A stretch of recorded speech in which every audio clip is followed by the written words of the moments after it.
देखो आम आदमी पार्टी के नेता अशोक तंवर पीछे होगा जोरदार स्वागत किया जा रहा है।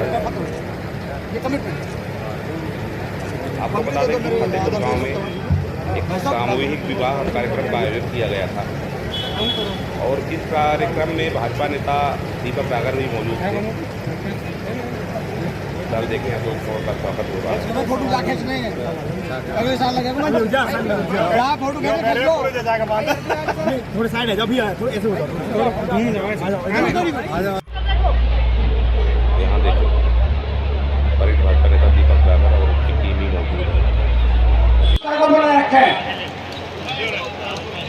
देखिए यहाँ दीपक सागर का भी जोरदार स्वागत हो रहा है। और इस कार्यक्रम के बारे में जहाँ तक भाजपा नेता दीपक सागर ने बताया कि 9 जून का सामूहिक विवाह हुआ है। देखें दीपक सागर आपके सामने क्या कार्यक्रम है और किस तरीके से? ये हमारी एक सभी भाइयों की एक संस्था है ग्रीनलैंड वेलफेयर ट्रस्ट। इसमें सर्वजातीय कन्या सामूहिक विवाह का समारोह किया है जिसमें 9 कन्याओं का विवाह कर रहे हैं। उनका सबका जो भी शादी लड़के वाले हैं सबका खाना पीना है, कन्यादान है। जो कन्यादान में जो समाज में बन पड़ा है वो दहेज भी है और सारी घर परिवार की जो चीज़ होती हैं वो ज़्यादातर सभी हमने कोशिश की है, सारी चीज़ दी है हमने। एक बड़ा कहीं ना कहीं योगदान होता है। एक कहते हैं कि कन्यादान महाकल्याण तो इस तरीके से चीज़ आती है, तो आप भी इसके मेंबर हैं, आपकी तरफ से क्या सहयोग किया जाए? भाई हमारे सभी भाइयों का सहयोग है ये, किसी ने कुछ दिया है किसी ने कुछ दिया है।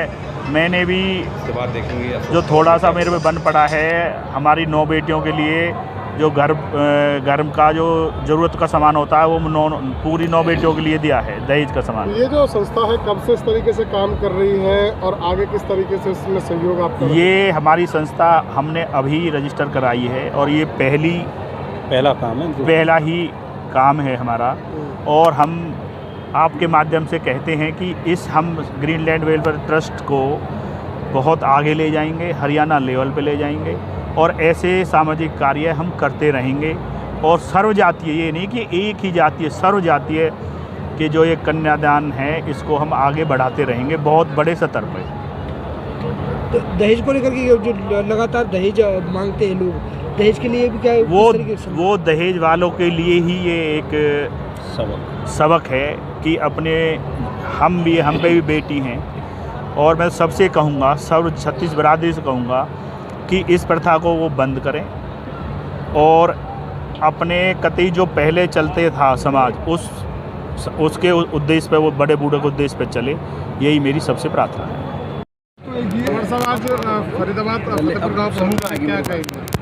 आज पिछड़ा वर्ग की तरफ से जो मेहनतकश लोग हैं, जो अपने हुनर से इस देश का निर्माण करते हैं, उसको आगे बढ़ाने का काम करते हैं, आज जांगड़ा समाज और तमाम पिछड़ा वर्ग के साथियों ने मिलकर के यहाँ पर 9 शादी एक साथ ऑर्गेनाइज़ करी हैं, वो आयोजित करी है। मैं तमाम आयोजकों को बहुत बहुत बधाई देता हूँ। हमारे साथी सभी जिन्होंने भी समाज के प्रति अपने जो योगदान है, जिम्मेदारी है, उसको समझ को बहुत बहुत बधाई। जो नवविवाहित होंगे उनको भी बहुत बहुत शुभकामनाएं देता हूं और यही सभी साथियों से आग्रह करता हूं कि जहां समाज में ज़रूरत है वहां सब लोगों को बढ़ चढ़ करके आगे निभानी चाहिए। भाई जोगिंदर जी और उनके साथियों ने ये ऑर्गेनाइज़ किया है, वो आगे इसी तरीके से समाज के प्रति, देश के प्रति, वो पर्यावरण के लिए भी काम करते हैं और समाज में इस तरीके से जो लोग गरीब लोग हैं उनको किस तरीके से ताकत मिले, आगे बढ़ाया जाए, ये हमेशा उनकी सोच रही है। तंवर साहब लगातार कहीं ना कहीं जो है इस तरीके से पहले डिप्टी सीएम और अब सीएम पर कहीं ना कहीं सीबीआई की जिस तरीके चल रही है, क्या कहेंगे इसको लेकर के? लगातार कहीं ना कहीं कमज़ोर करने की कोशिश की जा रही है। देखिए, ये तो सब जानते हैं कि आज आम आदमी पार्टी एकमात्र पार्टी है जो भारतीय जनता पार्टी को न केवल चुनौती दे सकती है बल्कि उनकी जो गलत नीतियां हैं, जो भ्रष्टाचार है, दमनकारी नीति है, कुछ चंद उद्योगपतियों को महापूंजीपति बनाने का जो एक षड्यंत्र है इस देश को लूट करके, किसान मजदूर की अगर मजबूत आवाज़ उठा सकते हैं, अच्छी शिक्षा चिकित्सा दे सकते हैं, देश को विकास के रास्ते पर ले जा सकते हैं एक विजनरी लीडरशिप के साथ, ना कि चौथी पास लीडरशिप के साथ, तो वो जज्बा आम आदमी पार्टी के नेता केजरीवाल जी के अंदर है और इसीलिए लगातार उसके ऊपर प्रहार हो रहा है। लेकिन जनता इस बात को समझती है कि कौन कैसा है, कहाँ खड़ा है और किसने देश को और अलग अलग प्रदेशों को लूट खाया है। तो मैं समझता हूँ कि आम आदमी पार्टी पूरी मजबूती से दमनकारी नीतियों का मुकाबला करेगी और 2024 में एक नया, मैं समझता हूँ कि विकल्प जो है वो देश के सामने आएगा और उसके लिए आम आदमी पार्टी धरातल पर पूरे देश के अंदर काम कर रही है जब से पार्टी को राष्ट्रीय दर्जा मिला है। देश हित की बात करते हैं, परंतु कल जे.एंड.के में जो हुआ है, 5 हमारे शहीद जवान शहीद हो गए हैं, क्या कहेंगे इस पर? अभी तक कोई भी प्रतिक्रिया नहीं दी। देखिए, इस तरीके से होना बहुत ही दुर्भाग्यपूर्ण है और लगातार घटनाएं बढ़ रही हैं देश के अंदर। अलगाववाद की, दूसरे चाहे चीन हो, पाकिस्तान हो, उसकी तरफ से अतिक्रमण की घटनाएं बॉर्डर के ऊपर रोज़ हम आए दिन देखते हैं कि कुछ न कुछ घटता है। और अभी जो ताज़ा घटना घटी है, 5 जवान जिसमें शहीद हो गए, तो ये सरकार तो कहती थी हमने आतंकवाद ख़त्म कर दिया, तो कहाँ आतंकवाद ख़त्म हुआ है? आतंकवाद तो लगातार अगर घटनाएं देखें पिछले 9-10 वर्षों की, तो आपको पता चलेगा कि आतंकवाद में इजाफा हुआ है। लगातार हमारे शहीदों की बलि दी जा रही है और जो कहते थे एक सर के बदले हम 10 सर लेकर के आएंगे, वो 10 सर तो कहीं आते दिखते नहीं।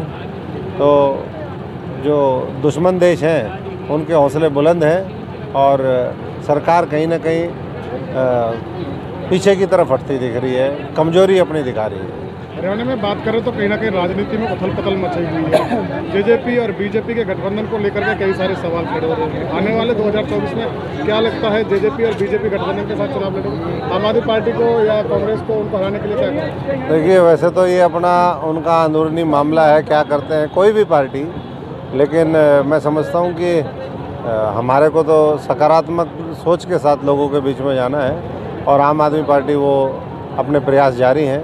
गठबंधन किसी का हो ना हो, कोई अलग लड़े, लेकिन लोग आम आदमी पार्टी के प्रति मन बना चुके हैं। परिवर्तन व्यवस्था के अंदर होगा, परिवर्तन नेतृत्व में होगा, परिवर्तन आने वाले समय में नीतियों में होगा और ये नीतियां नौजवानों के हित में होंगी, किसान गरीब मजदूर के हित में होंगी, कर्मचारियों के हित में होंगी और इस देश को नंबर 1 दुनिया में हम कैसे 1 नंबर पे लेकर के जाएं, उस संकल्प के साथ हम आगे बढ़ें। जेजेपी बीजेपी गठबंधन से कोई फर्क पड़ेगा आम आदमी पार्टी पर?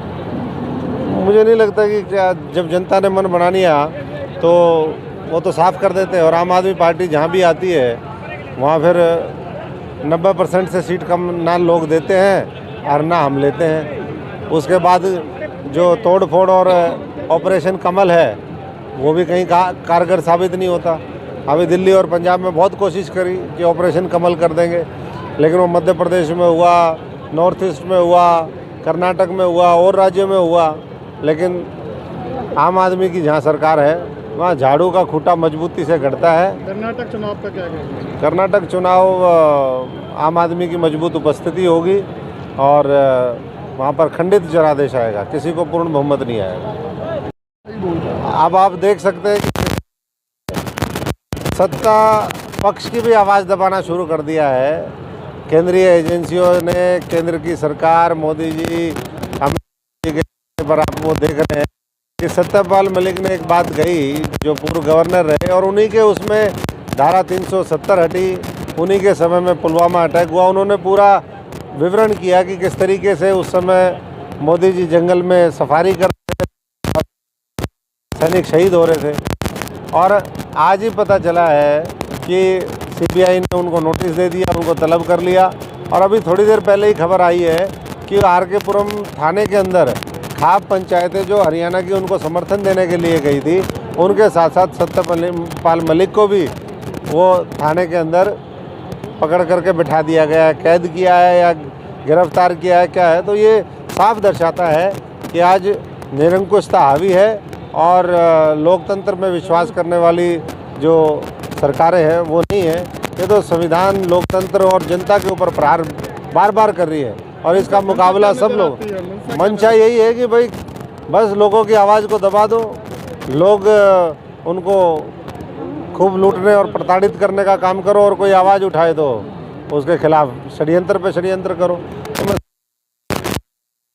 होगा